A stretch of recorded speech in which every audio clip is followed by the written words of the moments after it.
Sivakarthikeyan sir, Vijay Prakash sir சேர்ந்து வழங்கக்கூடிய director Rajavel அவருடைய இயக்கத்தில் நம்ம செல்லாக்குட்டி, தர்ஷன் பிரதர், காளி வெங்கடண்ணன், தீனா மற்றும் பலர் சேர்ந்து நடிச்சிருக்கக்கூடிய ஹவுஸ்மேட் படத்தினுடைய ரிவ்யூலாம் இல்லைங்க. உங்க பக்கத்து வீட்டு பையன் படம் பார்த்துட்டு படம் எப்படி இருக்கு அப்படின்னு உங்ககிட்ட சொன்னா எப்படி இருக்கும், அந்த வீடியோ தான் இந்த video.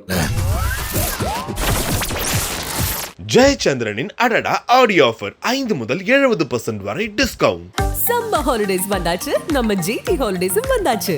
GT holidays, South India's #1 travel brand. Chennai Silk Saree Sale. Latest collections at unbelievable prices. Up to 50% offer or branded gifts. Srinagar, Velachery, Cropate and Thiruvallur. Housemates trailer பார்க்கும்போதே இது ஒரு பயங்கரமான பேய் படம் போலயே, மிடில் கிளாஸ் பசங்கள்லாம் வீடு வாங்குறது எவ்வளோ கஷ்டம் தெரியுமா அப்படின்னு சொல்லி நம்ம தர்ஷன் அண்ணன் ட்ரெய்லரில் ஒரு டைலாக் ஒன்று சொல்லுவார் இல்லையா, அது எல்லாத்துக்குமே டக்குன்னு ஆணி அடித்த மாதிரி நம்ம எல்லாத்துக்குமே மனசில் பதிஞ்சிச்சு. எஸ், நம்மளாம் வீடு வாங்குறது அப்படிங்கிறது எவ்வளோ பெரிய கனவாக இருக்குது. அந்த வீட்டில் ஒரு பயங்கரமான பிரச்சனை. ஒருத்தனுக்கு வாழ்க்கை ஃபுல்லாக ஓடி ஓடி பேயாக வேலை பார்த்து வீடு வாங்கினா பேய் வீடாவா வாங்குறது அப்படிங்கிற மாதிரி நிறைய சஸ்பென்ஸாக இருக்கட்டும், நிறைய த்ரில்லிங்காக இருக்கட்டும், இன்னும் எக்கச்சக்கமான கலவைகள் எல்லாம் சேர்ந்து ட்ரெய்லரில் கொடுத்துருந்தாங்க. படத்தை பார்த்தே ஆகணும் அப்படிங்கிற ஒரு ஆர்வமும் நமக்கு தூண்டுச்சு இல்லையா. அந்த ஆர்வத்தோட இன்னைக்கு ப்ரெஸ் ஷோ போட்டாங்க. படம் ஆகஸ்ட் 1 தான் ரிலீஸ் ஆகுது. இன்னைக்கு ப்ரெஸ் ஷோ பார்க்கும்போது ஹவுஸ்மேட்டோட ஃபர்ஸ்ட் ஹாஃப் பார்த்தேன். நல்லா இருக்கே, சூப்பராக இருக்கே. செகண்ட் ஹாஃப் பார்த்தேன்.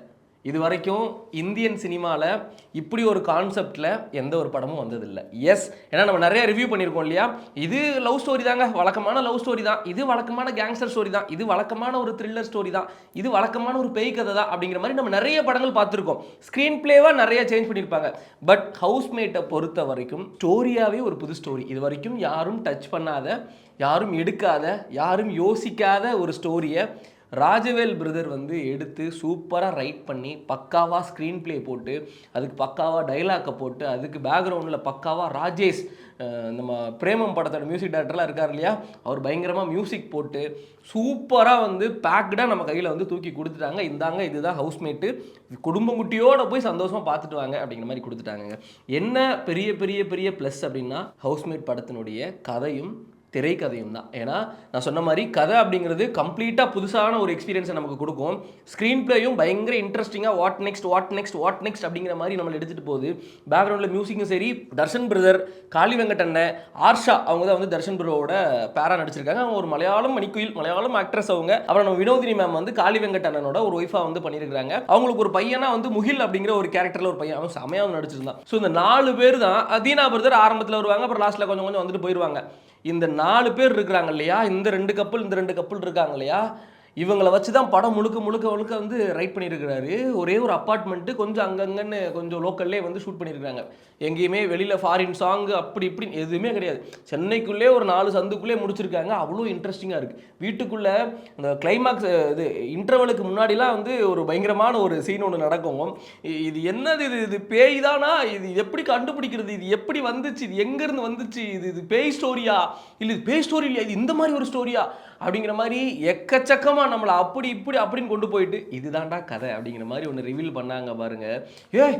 ராஜவேல் சார் வேற லெவல் நீங்கள் அப்படிங்கிற மாதிரி தான் நமக்கு யோசிக்க வச்சுது. எஸ், இப்போ நான் எவ்வளோ சந்தோஷமாக, எவ்வளோ ஒரு பயங்கரமான எக்ஸைட்மெண்ட்டில் ரிவ்யூ கொடுக்குறனோ அதே மாதிரி தான் படம் முடிச்சுட்டு நீங்கள் வெளியில் வரும்போது உங்களுக்கு இருக்கும். நல்லா இருக்கே தர்ஷன் ப்ரோ, சூப்பராக இருக்குது ப்ரோ. இது வரைக்கும் எங்களுக்கு நீங்கள் கனா தர்ஷனாக தெரிஞ்சிங்க, இதுக்கப்புறம் ஹவுஸ்மேட் தர்ஷனாக தெரிவிங்க அப்படிங்கிற மாதிரி. ஏன்னா குக் வித் கோமாளிலே ஒரு பயங்கர ஃபேம் இல்லையா. பட் இந்த ஹவுஸ்மேட்டை பொறுத்த வரைக்கும் தர்ஷன் பிரதருக்கு ஒரு ஸ்டாண்டலோன், ஒரு வேறு லெவல் ஒரு ஃபில்மாக அவர் கெரியரில் கண்டிப்பாக இருக்கும். ஸோ அப்படியே ஆர்டிஸ்ட்டை பற்றி பேச ஆரம்பிச்சிடுமா. ஃபர்ஸ்ட் ஆஃப் ஆல் காளி வெங்கடண்ணன் 15 வருஷத்தை கடந்திருக்காரு நம்ம தமிழ் இண்டஸ்ட்ரியில். சூப்பரண்ணா, வாழ்த்துக்கள்.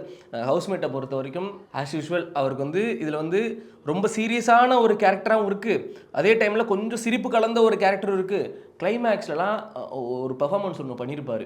அவரும் வினோதினி மேமும் சேர்ந்து அந்த வீட்டுக்காக அவரோட பையனுக்காக ஒரு ஒரு ஒரு பெர்ஃபார்மன்ஸ் ஒன்று பண்ணியிருப்பாங்க. பயங்கரம். அதான் தலை சிறந்த கேரக்டர் ஆர்டிஸ்ட் அப்படின்னு எடுத்துக்கிட்டோன்னு வச்சுக்கோங்களேன். அதில் கண்டிப்பாக காளி வெங்கடனோட அந்த பேர் அப்படிங்கிறது இருக்கும். அதை ஒன்ஸ் அகைன் நிரூபிச்சிருக்காரு. வினோதினி மேம், நீங்களும் மேம் அல்டிமேட், சூப்பராக இருந்தது. உங்களோட ரோலை நாங்கள் பயங்கரமாக என்ஜாய் பண்ணோம். ஆர்ஷா மலையாள மணிக்கீழ் அப்படியே சொன்ன மாதிரி அவங்களுக்கு தமிழில் பண்ணுற ஃபஸ்ட்டு படம். அந்த ஒரு மாதிரி ஹோம்லி கேர்ளாக வீட்டிலே இருக்கக்கூடிய ஒரு ஹவுஸ் ஒய்ஃபாக அந்த சுடிதாரெலாம் போட்டுட்டு விளக்கு மாற்ற எடுத்து கூட்டுறது, பாத்திரத்தை கழுவுறது, எக்ஸ்பிரஷன் கொடுக்கறது, புருஷங்கிட்ட சண்டை போடுறது, லவ்வை காமிக்கிறது, இந்த குடும்ப பெண்கள் அந்த ஹவுஸ் ஒய்ஃப் லைஃபாக இருக்கக்கூடிய எல்லாமே எப்படி எவ்வளோ நேச்சராக இருக்குமோ அது அவ்வளோ நேச்சராக அவங்க ஃபேஸில் எக்ஸ்பிரஷன் மூலமாக அது வந்து பயங்கரமாக வந்து டெலிவரி பண்ணியிருந்தாங்க. ரொம்ப சூப்பராக இருந்தது. அண்ட் லாஸ்ட்டாக வந்து தர்ஷன் ப்ரோக்கு வந்துடுவோம். கனா படத்தில் கூட தர்ஷன் ப்ரோவுக்கு ஒரு பயங்கரமான ஒரு ஸ்கோப் இருந்தது. அதை தாண்டி ஐஸ்வர்யா ராஜேஷாக இருக்கட்டும், சிவகார்த்திகேயன் சார் வந்ததுக்கப்புறம் அந்த படம் போன டைமென்ஷனே வந்து வேற மாதிரி இருந்துச்சு இல்லையா. ஆனால் இந்த ஹவுஸ்மேட்டை பொறுத்த வரைக்கும் முழுக்க ரெண்டு பேர், ஒரு ஆள் தர்ஷன் அண்ணன், இன்னொரு ஆள் வந்து காளி வெங்கட் அண்ணன், 2 பேர் தான் படத்தில் தாங்கி பிடிச்சி பில்லராக வந்து நிற்கிறாங்க. ஒரு பக்கம் இவரோட ஓட்டம், ஒரு பக்கம் அவரோட ஓட்டம், 2 பேரோட ஓட்டமுமே வந்து நம்மளை எங்கேயுமே கண்ணோட்டம் போக விடாமல் படத்திலே வந்து பார்க்க வைக்கிறாங்க. ரொம்ப ரொம்ப சூப்பராக வந்து தர்ஷன் அண்ணன் நடிச்சிருந்தாங்க. எக்ஸ்பிரஷன் எல்லாமே பயங்கரமாக இருந்தது. நிறைய க்ளோஸ் ஷாட்ஸ் இருக்குது தர்ஷன் அண்ணனுக்கு. பயங்கரமாக சூப்பராக செம ஸ்மார்ட்டாக சார்மிங் ஆக்டருங்க அவர், தெரியுமா? இந்த கண்ணக்குழிலாம் அழுகுது இல்லையா, ஐயோ அது கண்ணக்குழியா காதல் குழியா அப்படிங்கிற மாதிரி ரொம்ப க்யூட்டாக, ரொம்ப சூப்பராக அழுகிற சீனாக இருக்கட்டும், கோவப்படுற சீனாக இருக்கட்டும், பயப்படுற சீனாக இருக்கட்டும், எல்லாமே வந்து செமையாக வந்து தர்ஷன் பண்ணியிருப்பாங்க. இதுக்கப்புறம் அவருக்கு வந்து மிக பெரிய படங்களோட வாய்ப்புகள்லாம் வரும் அப்படிங்கிறது உண்மை. இந்த படத்துக்கு அப்புறம் அப்படிங்கிறது உண்மை. ராஜவேலை பற்றி சொல்லியே ஆகணும். டைரக்டர் ராஜவேல் சார் ஃபஸ்ட்டே சொல்லியிருந்த மாதிரி ஸ்டோரியாவுமே செமையாக இருக்குது, ஸ்க்ரீன் பிளேவுமே செமையாக இருக்குது.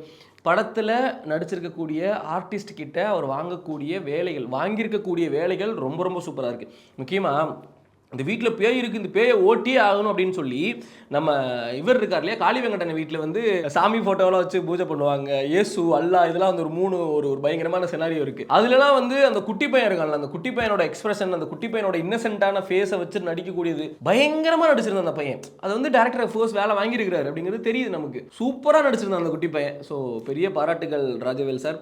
படம் கண்டிப்பாக மக்களுக்கு வந்து ஒர்க் அவுட் ஆகும். எங்களுக்கு ப்ரெஸ் பீப்புள் எங்களுக்குலாம் வந்து பயங்கரமாக வந்து ஒர்க் அவுட் ஆச்சு. 100% மக்களுக்கும் வந்து ஒர்க் அவுட் ஆகும், எந்த ஒரு டவுட்டுமே இல்லை.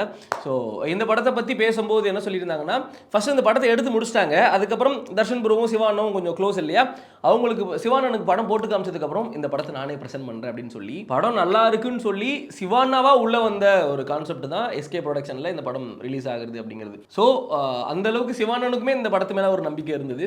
படம் பார்த்ததுக்கப்புறம் எங்களுக்குமே நம்பிக்கை இருக்குன்னா கண்டிப்பாக இந்த படம் மக்களுக்கும் வந்து பயங்கரமாக பிடிக்கும் அப்படிங்கிறதுல எந்த ஒரு டவுட்டுமே இல்லை. ஸோ மியூசிக்கை பற்றி சொல்லி ஆகணும்னா ராஜேஷ் அவர் வந்து அல்போன்ஸ் புத்திரன் அந்த டைம்லலாம் வந்து இந்த 4 இயக்குநர்கள்லாம் இருக்கு இல்லையா, அந்த டைம்ல இருந்தே அவர் வந்து டிராவல் பண்ணிட்டு இருக்காரு.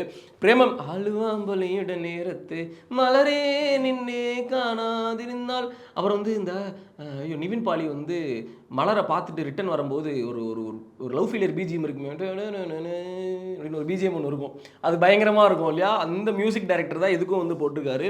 மியூசிக் பயங்கரமாக இருக்குது. ஒரு பாட்டு எனக்கு மண்டக்கில் ஓடிக்கிட்டே இருக்குது, அக்கலுன்னு சொல்லிட்டு ஒரு பாட்டு ஒன்று ஷாண்ட்ரோல்டன் பாடியிருப்பார். அதுவுமே வந்து பயங்கரமாக இருக்குது. சினிமோட்டோகிராஃபர் சார் நீங்களும் வந்து பயங்கரமாக பண்ணிட்டீங்க. எடிட்டர் சாருமே வந்து சூப்பராக வந்து பண்ணியிருக்கிறாங்க. ஓவரால் படத்தோட கலராகவே வந்து சூப்பராக இருக்குது. அது ஒரு மாதிரி 2 டைமென்ஷனில் இந்த இது இருக்குது. அதை வந்து நான் சொல்ல விரும்பலை. இன்னொன்று முக்கியமாக என்ன அப்படின்னா, இது பேய் படமா அப்படின்னு கேட்டிங்கன்னா, how to I tell you, அதுதாங்க படம். இப்போ நான் சொல்கிறதுக்கு ஒரு மாதிரி தயங்குறேன்னா, இந்த படத்தில் ஒரு பயங்கரமான ட்ரெய்லர் பார்த்துட்டு யாருமே கெஸ் பண்ண முடியாத அளவுக்கு ஒரு பயங்கரமான ஒரு ட்விஸ்ட் ஒன்று இருக்குது. படத்துக்குள்ளே போனதுக்கப்புறம் நீங்களே வந்து பார்த்து அதை இது பண்ணுவீங்க. ஸோ எல்லாருமே மறக்காமல் குடும்பங்குட்டியோடு போய் இந்த படத்தை பார்க்கலாம். ஆமாம், இது யூ சர்டிஃபிகேட் வாங்கியிருக்கக்கூடிய படம். எந்த ஒரு ஆபாச காட்சிகள், எந்த ஒரு ஆபாச நடனங்கள், எந்த ஒரு ஆபாச வார்த்தைகள் எதுவும் கிடையாது. ஜாலியாக ஃபேமிலியாக போய் உட்காந்து படத்தை என்ஜாய் பண்ணிவிட்டு ஃபைன்ரா சூப்பர்ரா கொடுத்த 190 ரூபாய்க்கு ஒரு நல்ல படத்தை காமிச்சிட்டிங்க சாமிகளா வரையா அப்படிங்கிற மாதிரி வந்துடலாம். படத்தை நீங்கள் பார்த்துட்டிங்கன்னா படம் எப்படி இருக்குது அப்படிங்கிறத மறக்காம கமெண்ட் பாக்ஸில் கௌதம் என் கூட ரெட்னல் கூட ஷேர் பண்ணிக்கோங்க. இண்டியாஸ் மை கண்ட்ரி, இந்த வீடியோ பார்த்ததுக்கு மிக்க நன்றி.